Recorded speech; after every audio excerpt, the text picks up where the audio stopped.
Welcome to another video. This will be my second game that I played against George Bissonnette. Second out of six games tournament, one-day tournament that I played in Lynnwood yesterday. And I'm recording this on Sunday. And I'll, of course, release it on Wednesday like I usually do. So here... I have a few, like, George plays a lot of phonies. You'll get to see some of those in this game. So that was, like, the one thing that was, like, in the back of my mind. Okay, any adjustments as, as Kenji would say. So that was the one thing in the back of my mind. Was like, okay, just make sure I pay attention to what he's playing, because I figured he was going to play at least one phony. Considering on the Thursday before we have Seattle Scrabble Club, and he almost won the game because he played some phonies that were strong enough that I let them both go.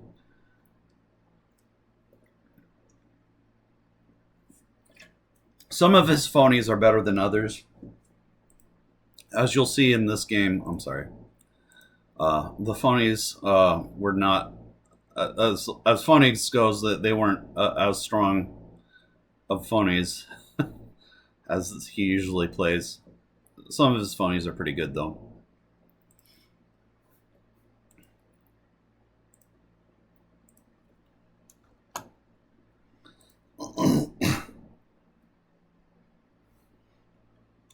But I had a hunch that he was going to play some phony, at least one, in this game, just because he got away with two phonies in our last game that we played on the Thursday before. And sometimes that kind of thinking can get you into trouble. So I was also not just going to willy-nilly immediately challenge anything that looked strange, but I would at least hold the play and be more likely to challenge this, considering it was a tournament. And knowing his penchant for phonies.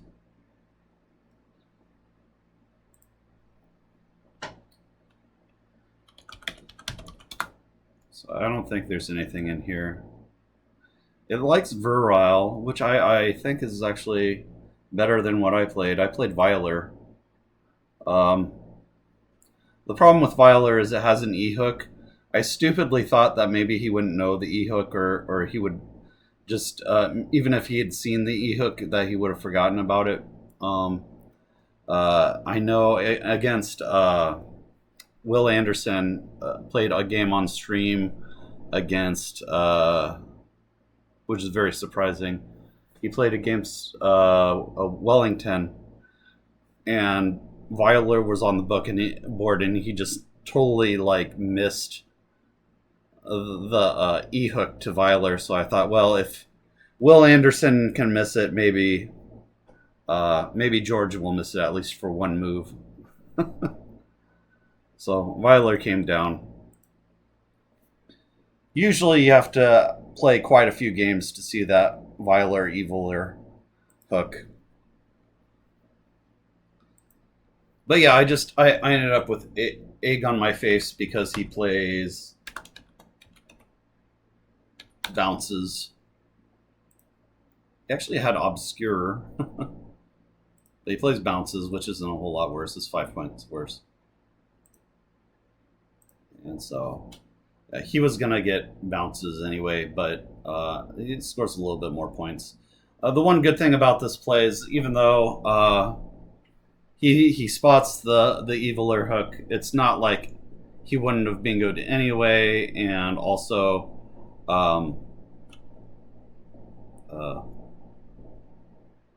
what's the also? It also opens up the board, which is something I was happy to see. And I was very happy. I spent a lot of time trying to find a decent play, like something from the V. Spent a lot of time trying to find an 8-letter word that started with the V. I assume there isn't any, and I also spent a decent amount of time trying to find something that began with or ended in R that was a bingo to hit the triple, and I could not find anything. So, saying radios. Oh my goodness, I did not know that reviler. Oh my goodness. Reviler is really a word? I didn't know that you could hook it again. That is nuts. Let me take a look at something here. I just want to see if I've ever seen this word of reviler.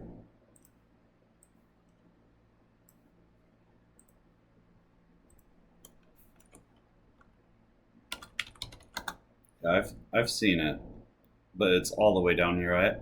I've seen it. But it's like, yeah, it's all the way down here. So I definitely, that was only 2 years ago when I saw it, and I haven't gotten that far in my flashcards. So that's why I did not see reviler. But yeah, radios, radioed, uh, roadies, all would have been better. Oh, reordain was the 8 that I missed. No, adroiter, no, ordainer. Oh, I should have seen these plays. I feel embarrassed I didn't see those. But under the pressure of being on the spot in a tournament, it can be hard to see these plays. I played a play that I'm not happy with.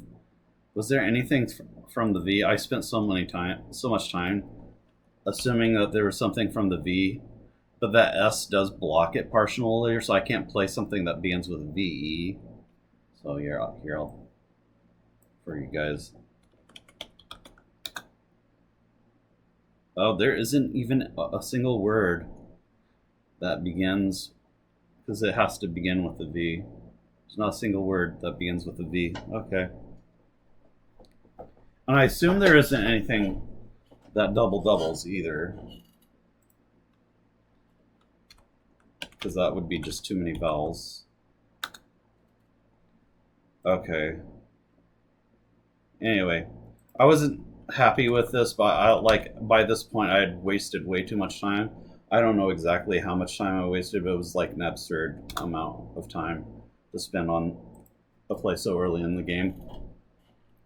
So I already was like, and I'll do this against.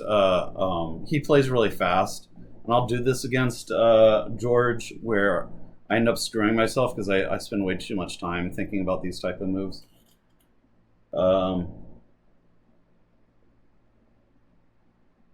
Anyway,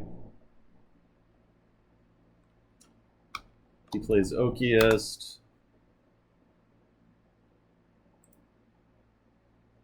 Not there though. He plays it for 6 fewer points. Ooh, he plays it for a lot fewer points. I wonder if he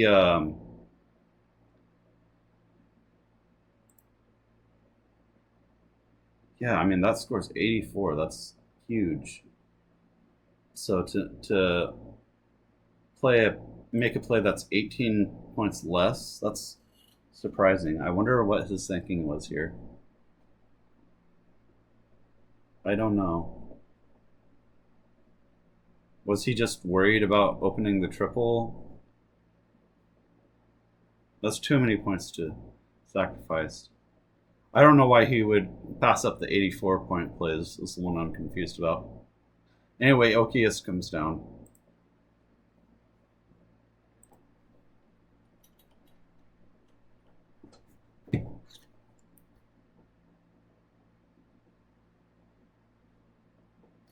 So I didn't write down my whole rack here, which is a little bit frustrating.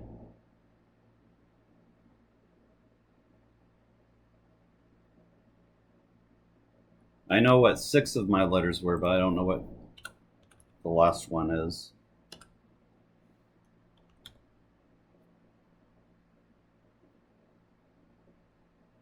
I was in a little bit of time trouble here, so I do not know what my last letter was here. I'm not going to try and guess. Maybe it was an I. Oh, you know what?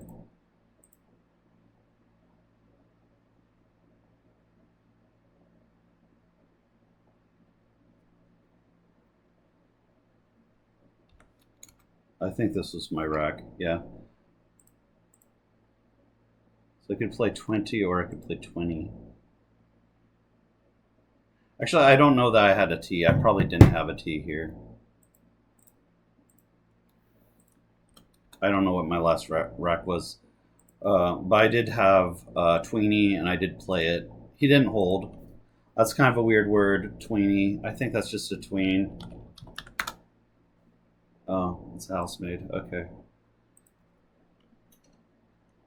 This is where things get weird in this game. He plays...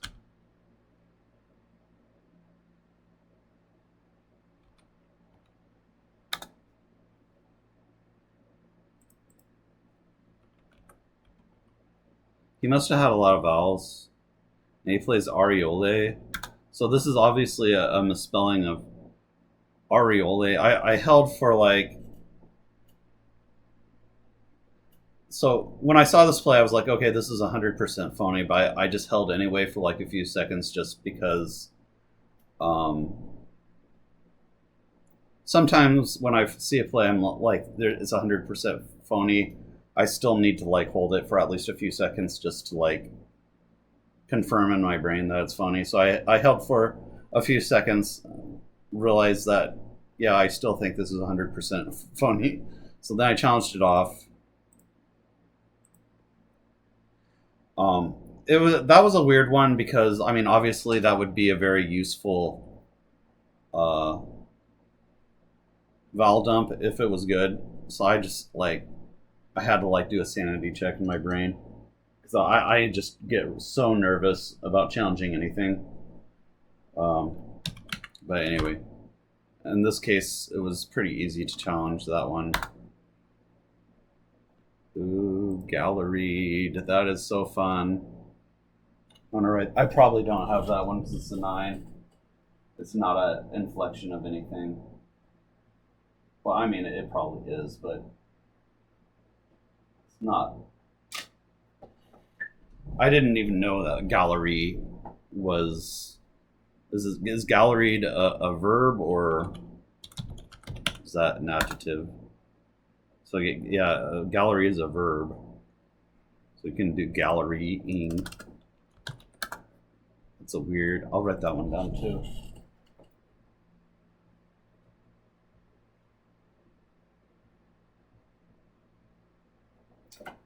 Yeah, that is a fun word. I always love to play 9s if I can.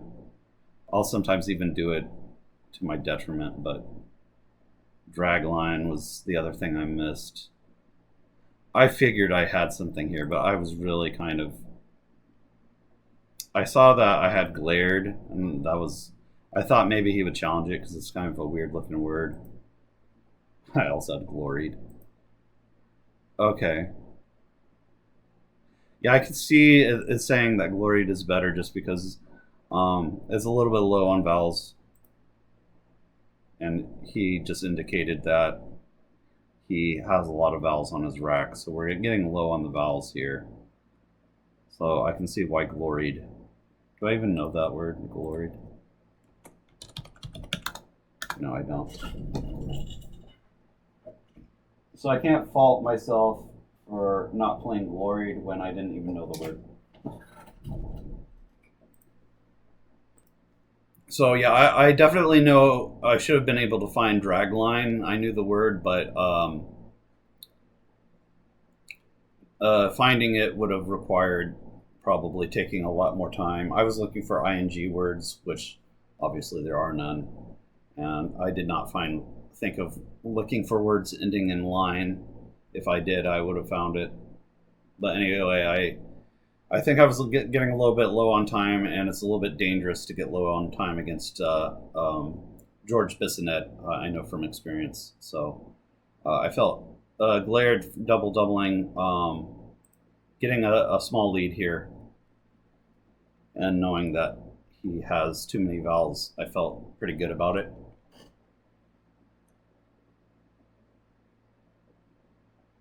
He plays ah for 13, or no, for 10. I think it was here. I don't know why he would play it here, but that's where he played it. I guess he played it there so he could keep the lanes open on rows 11, 12, 13, 14, which makes a lot of sense. So that's why he played it there. I can actually confirm it because I took a picture. Yeah, that was exactly what happened. Ooh, and this is where I'm sure it happens to other people too, but it's those damn eyes. I left an eye. I drew two more. I was actually gonna my first like gut reaction when I saw this rack was to exchange, but often what happens here is um, you'll have racks like these, and your gut reaction is like, okay, I just gotta exchange, but you should always like just look at the board and see if there's anything tricky here that you can play that actually saves your rack. And that's exactly what happens here. There's a sneaky play of Virile. So once I saw that, I was like, okay, yeah, that's obviously the best play, and I made it. So I was very happy to be bailed out by that Virile play. And this is where things get weird. I mean, it got weird from the spelling Ariole. But yeah, he plays two phonies. I challenged them both off because Viriler is also phony. I was less certain of Viriler.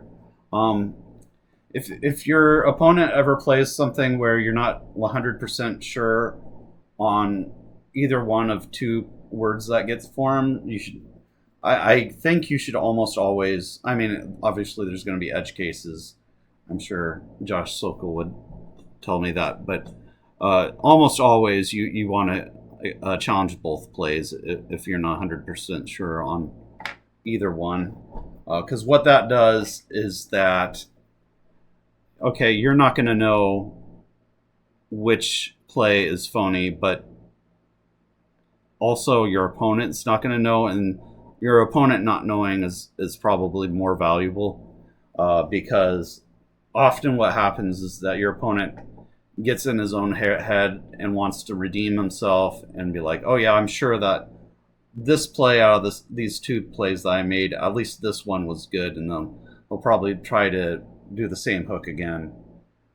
That's not what happened here. Both of these plays are invalid.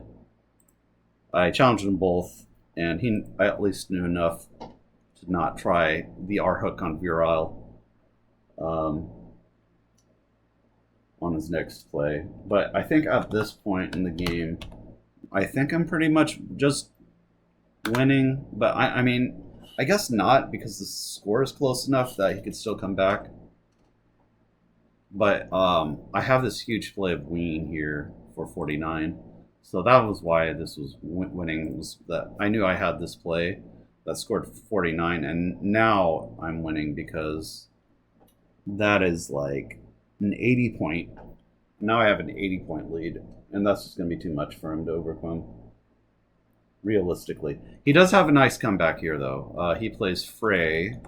Let's see where that plays for 42.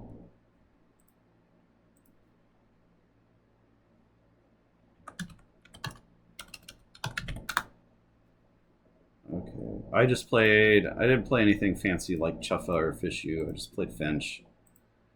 But it should be enough to get the job done. I want to make the plays quicker here.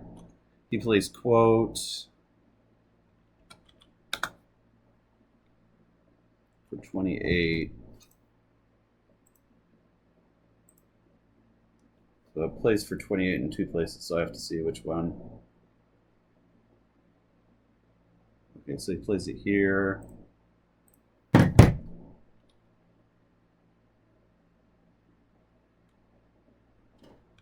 Outbacks M. Of course, I'm going to play Bow. That was pretty easy to find. He plays Fine for 29. And we're just, the rest of this game I can probably get through pretty quickly. I played Topi. So Topi is great because it blocks.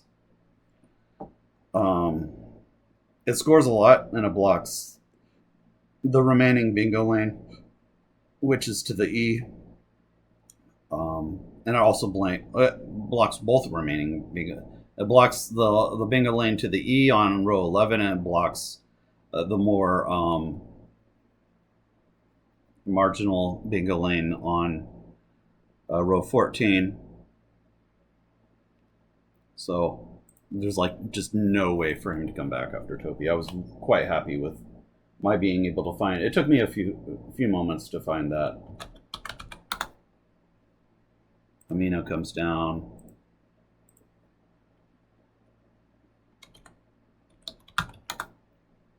I didn't see Mogul or Vlog. I just played Vog.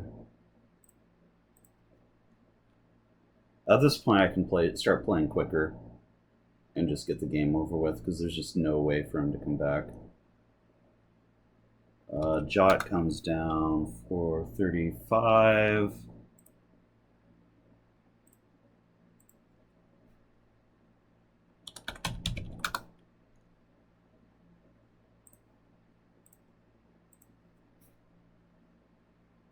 Plays Res.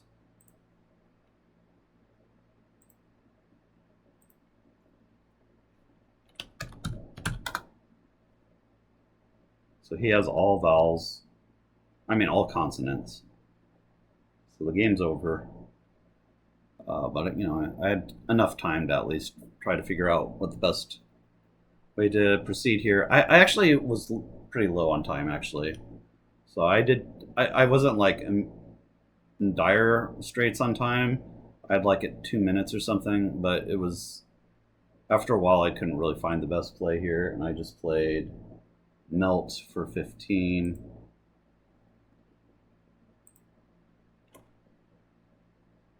He played Eds, which was, I didn't see that, but it doesn't really matter.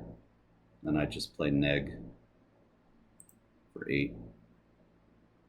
The game's over. So actually, this game was closer than I thought it was, considering he played the 2 phonies and lost the 2 turns. He scored this score as 391 to 443. So obviously, we're not going to get every play counted completely correct, but often you're just off by 2 points. And so, yeah, that was this game. 393 is still a respectable score. So he played well, even though, I mean, despite, other than the 2 phonies he played, his other moves, he played well, I would say. So, yeah, that's this game. If you have any comments, put them down below. Go easy on George. He's a great guy. What else? Yeah, just like and subscribe. And thanks for watching, and I'll see you in the next video.